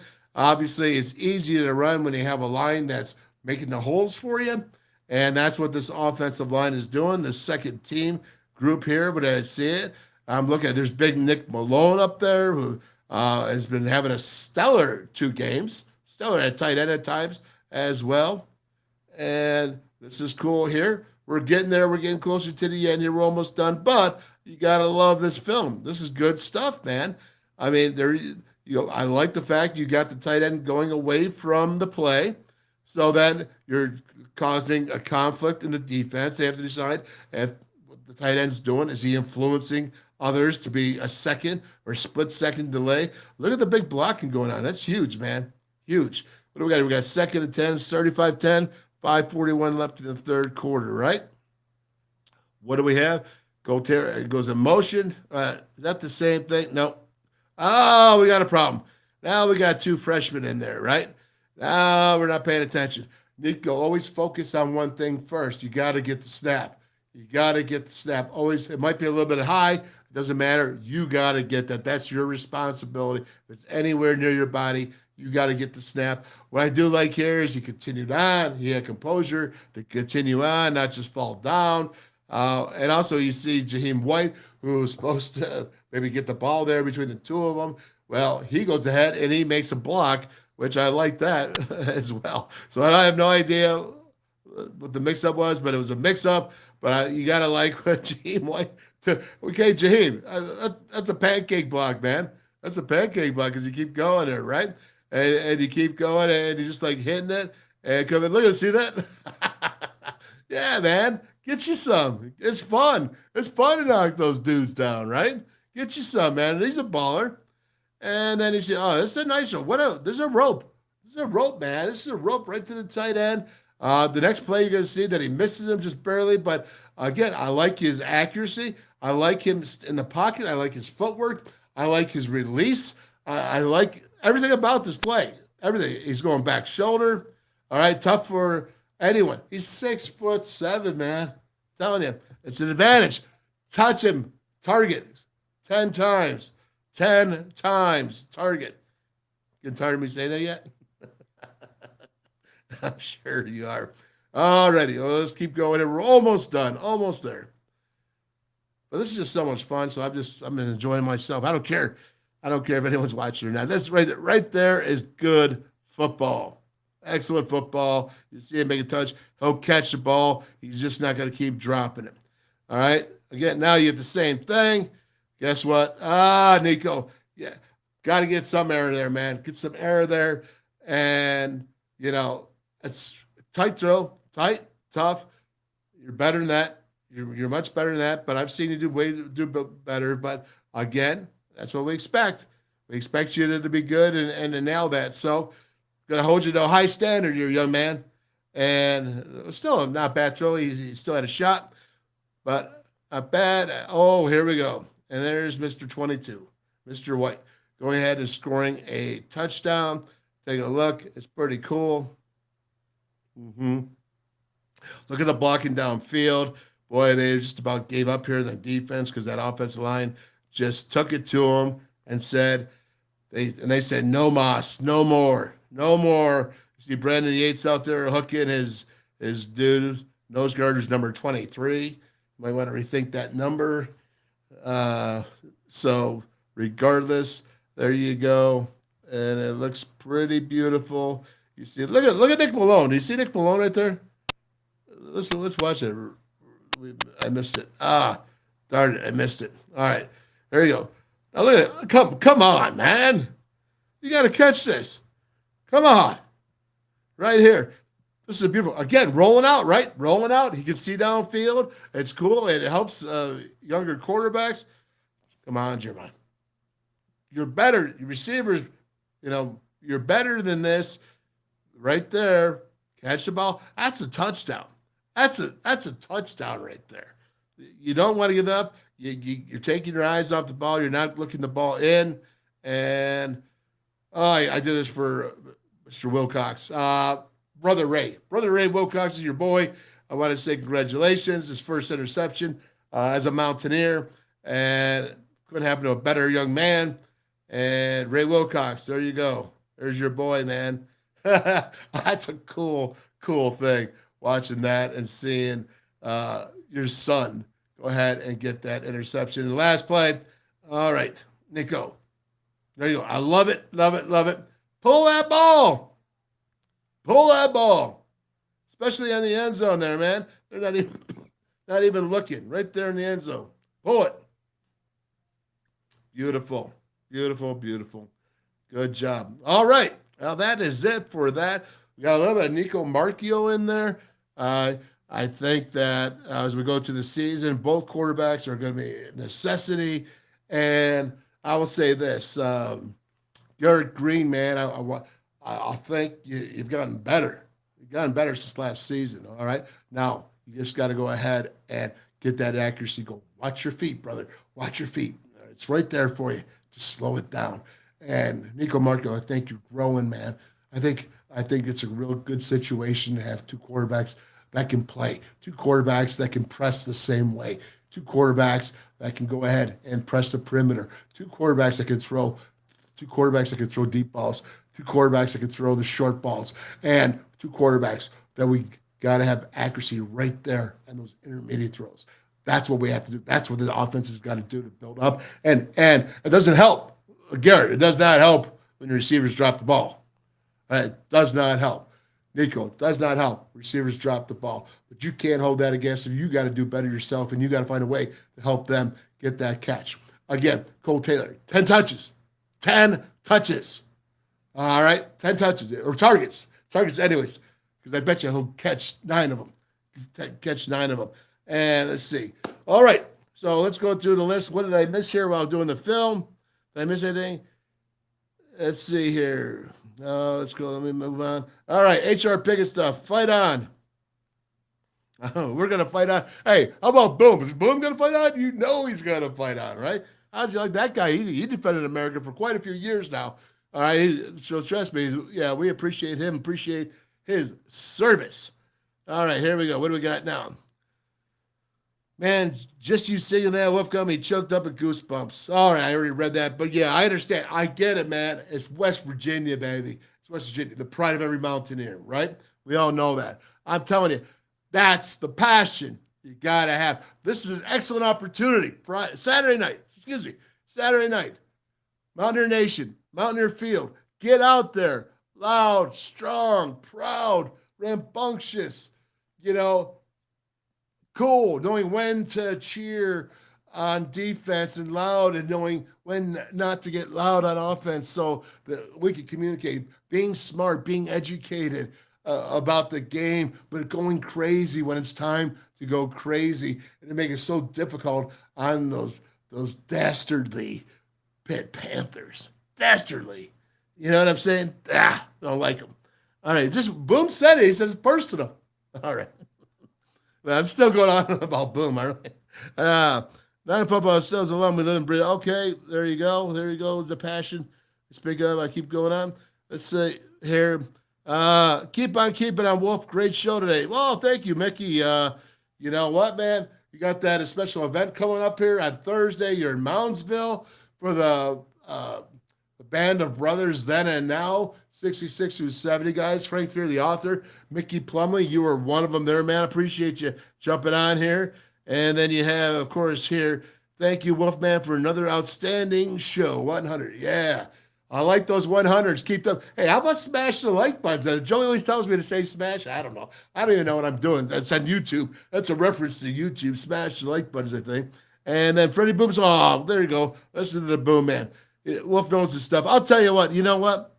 Boom knows his stuff, man. And what a great Mountaineers. My honor to have had him on the show today, and my honor to go ahead and bring him to you, Mountaineer Nation, and to you, so that you can see the type of player, the type of people. It's not just me. Sometimes you listen to me and you're like, all right, well, we hear you. You say the same thing over and over and over and over and over all the time. Well, that's because that's how I was coached. Over and over and over and over all the time. That's how you did it, because you drilled it in. You didn't stop. You just kept going over and over and over, man. That's what I'm talking about.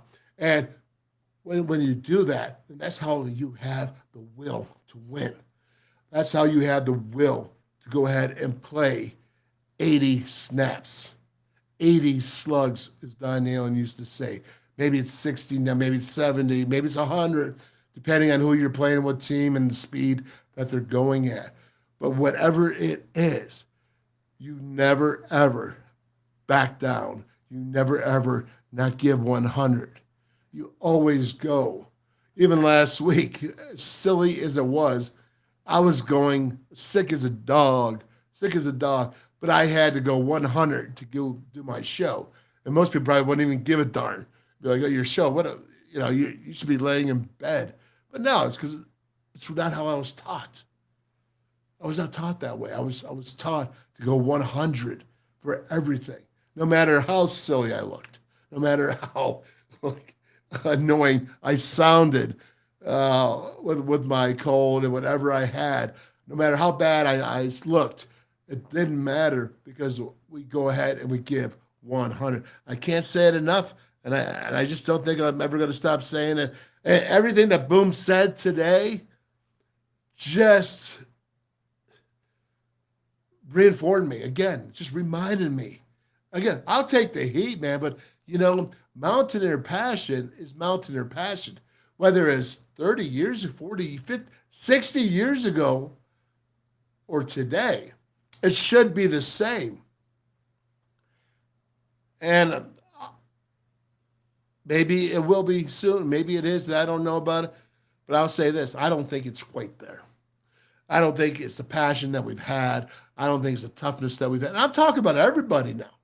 I'm not throwing Neil Brown under the bus. I'm not throwing his team under the bus. I'm throwing myself under the bus. All right? I think that we've lost something here along the way about who we are. I think it's time that we rekindle that and we refind it. refined it. And that's what I'm saying. I ain't throwing nobody on the bus. I'm telling you, you can be who you are. We can be we can all be that and refine it Saturday night. The backyard brawl, and then keep it going again, rekindling it, restarting the fire. And that's what all we need is just a restart, just a little bumper burner, right? Just to remember the passion, remember the players that have fought, remember the times that we had to fight through, remember the times remember these guys, remember the tough times they had all off season, all that hard work they done, doing the mats in the wintertime, getting up at 4:30 in the morning and going down to work out in the shell building, not the shell, excuse me, the indoor, when it's still snowing out and it's still cold and everybody else is sleeping. And you get up there and you're like, why am I doing this? Well, this is why you do it, so that you can. And when you go out there, you don't back down to nobody. I know Zach Frazier doesn't back down to nobody. I know he's not afraid of that. Dude's faced everybody. I mean, 152 and 2 in wrestling. There's no fear there. There's no that young man was going guard, center guard in his first season against Oklahoma State in the same game as a freshman and holding his own. You know, Wyatt Milam, Doug Nestor, right? I know you guys, man, and I know who you are. I know about your soul. You know, I know what you fight for. I know you're Mountaineers. You know, you think about that. Garrett Green, you're gritty, you're tough. You know, I go back to, to running back C.J. Donaldson, big year. You need to have a bigger year this year, man. Get going, because you're going to be really special, in my opinion. You know, you think about that, and Jalen Anderson, and then Triple J's, Justin Johnson Jr., you know, think about Cole Taylor, right? And how about Tomas Remock or Brandon Yates, who's got, how about those guys? And you take over. How about Eddie Vestinier on defense, who goes 100% every down? How about Mike Lockhart jumping out? Maybe he's been hanging out with Eddie. I don't know. Maybe that's what's going on. How about Sean Martin? This is your year. And then, of course, Lee Koba, man, who's a terror to anyone. And thinking about Aubrey Burks, bringing it down, man, attacking the line of scrimmage the way he did on Saturday night. You know, expecting big things out of him. Corners, Beanie getting that interception. How about this? Young guys, Jacoby Spells, right? Wilson Limp. Yeah, let's go, young man. All right, you guys come from great schools that played a lot of football. There's a lot of things that are going that you can do good if you come together, if you hang and you have that. But you got to have that Mountaineer mentality. Freddie Boom just remind me of the whole thing all over again. All over again. If you don't have that, you don't have that blue collar, you don't have that culture, you don't have it. But you can have it if you all come in and you fight together. Fight as 11 on each unit.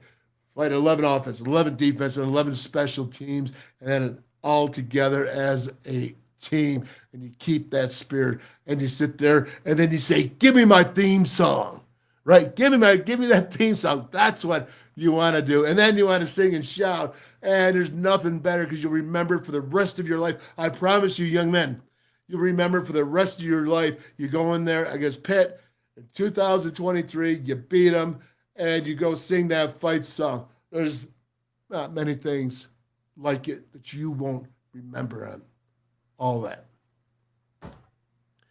Woo! All right. Yeah. Here we go. All right, so WolfMan's Call Network. And I'm so happy about these people, and they're just very loyal, and I appreciate them, and I just can't thank them enough. We're going to start off with Archies up there in Pittsburgh, the Pitt, the Evil Empire, Archies right there. That's right. Unbelievable, great wings, and it's kind of a cool theme place, right?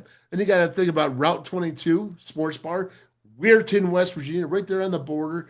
Right there, it's 50 or 12 50-inch screen TVs. They got the pump system up there, bottoms up. That's what it's called there for the draft beer. Kind of really cool looking. Never seen it before in person, but I saw it on video.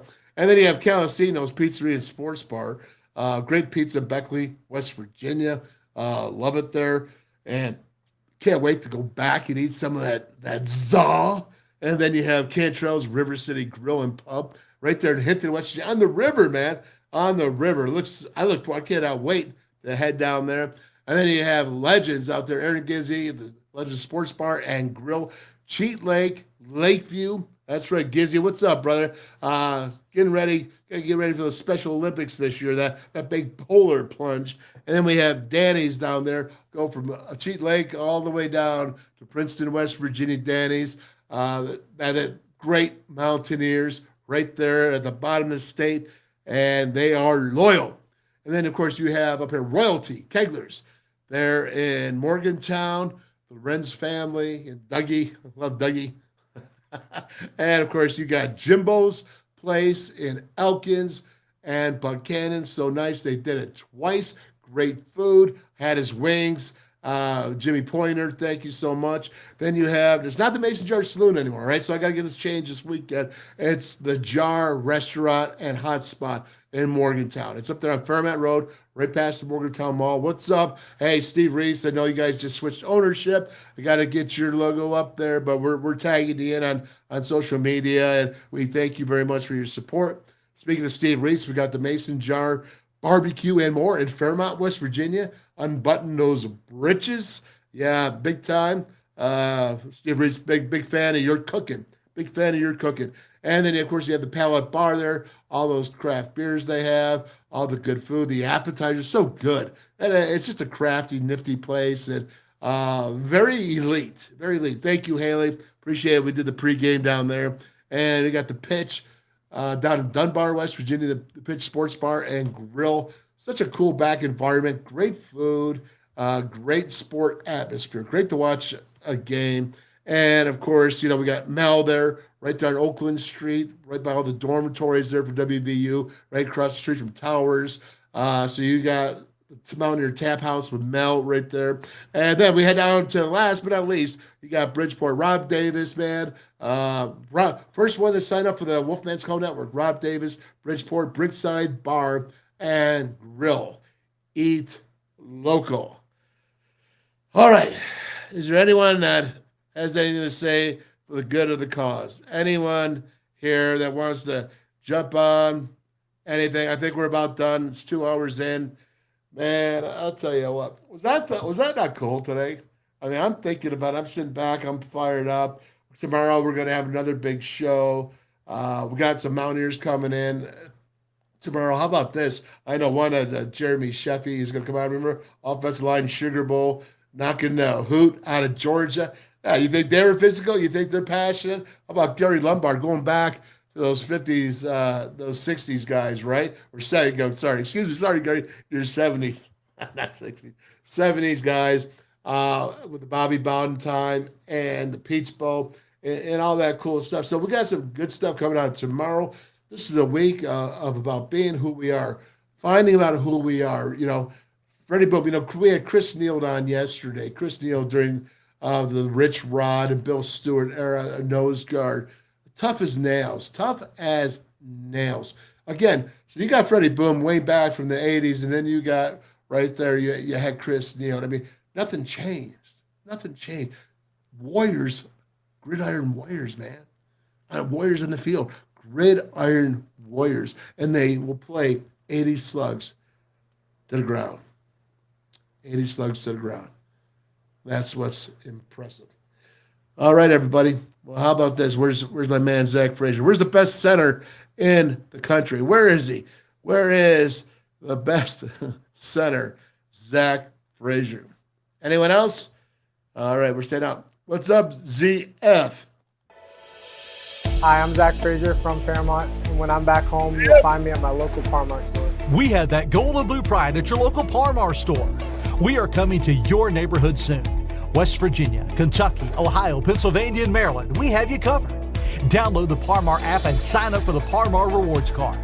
Food, gas, groceries, and more, we are gold and blue proud, and we are Parmar stores. If there's not a Parmar store near you now, there will be soon.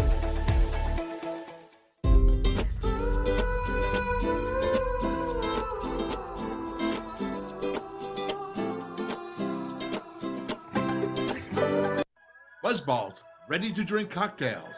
#1 single-serve premix brand in the U.S. Buzzballs. Have a ball. Stationers, #1 office supplier in West Virginia. Always in stock.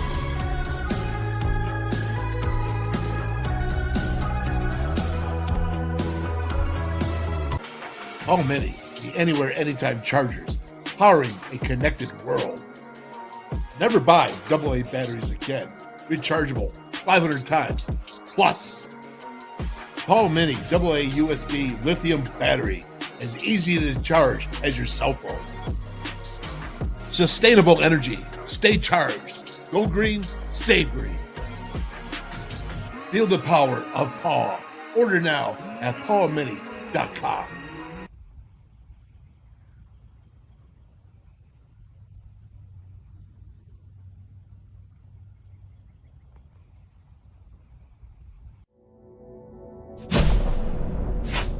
West Virginia United.